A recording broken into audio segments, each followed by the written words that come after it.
Do not let anyone take away those rights, because we have fought so hard to attain the rights, the equal pay for equal work, and the women's rights to her bodily decisions and her reproductive freedoms. Do not let anyone take those rights away under any circumstances, because you'll never get them back.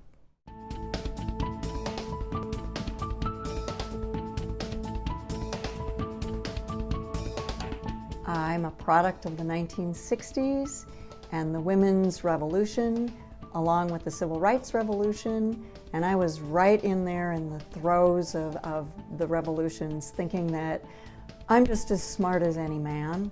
I can do anything any man can do. I just need to get myself educated and out there and have a seat at the table, and I can accomplish just as much as any man can do.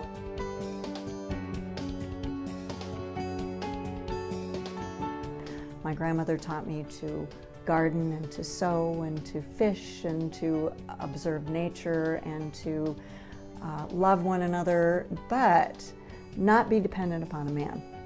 She said, you go and become college educated, you get your career first, and then maybe seek out a husband, but you don't have to just graduate from high school and get married and go off into the world. That's not the way that it has to be.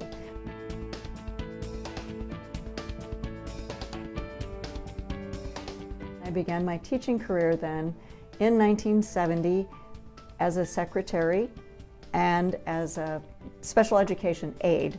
Then I was hired the next year. I signed a contract, my first contract in 1971, to teach at Agua Fria Union High School down in Avondale, Arizona. When I moved to Arizona, I was part of the National Organization of Women when I was in graduate school. I took women's studies to learn about the evolution of women, and definitely we have changed. Reproductive rights, our bodies are our own. We need to make decisions about our bodies, not have somebody make those decisions for us. Raising children in dual responsibilities. You can be a perfectly capable career woman as well as being a good mother, and you can combine those two together in today's world. It does take a little juggling, it does take a little finesse, it takes getting along with your partner and having an understanding.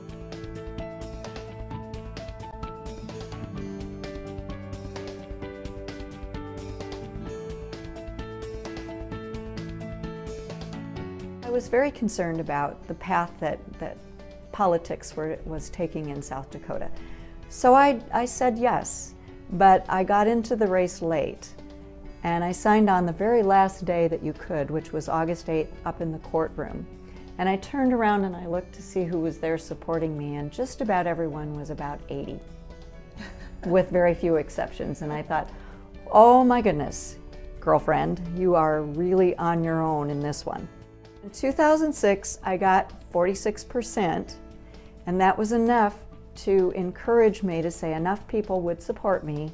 So in 2008, I came back with full force, all of Peggy Gibson, but I won my primary, and so it was just go after it.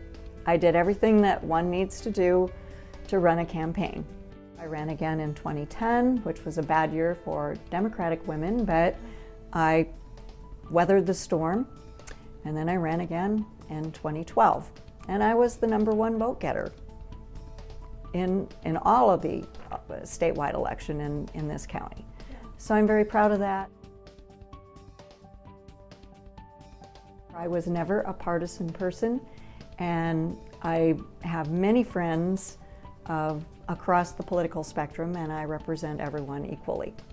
I don't ask my constituents what party they're with when they ask me to sponsor a bill. I just go after it.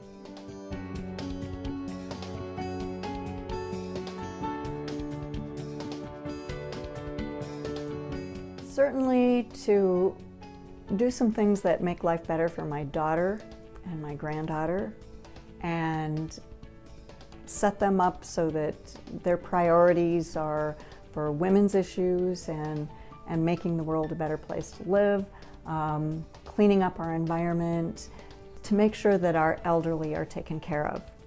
We have to take care of them.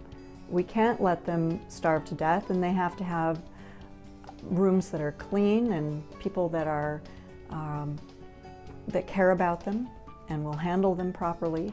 So that put me into a whole different realm of looking at state government and what state government was doing to our poor, our persons who can't take care of themselves, and our elderly.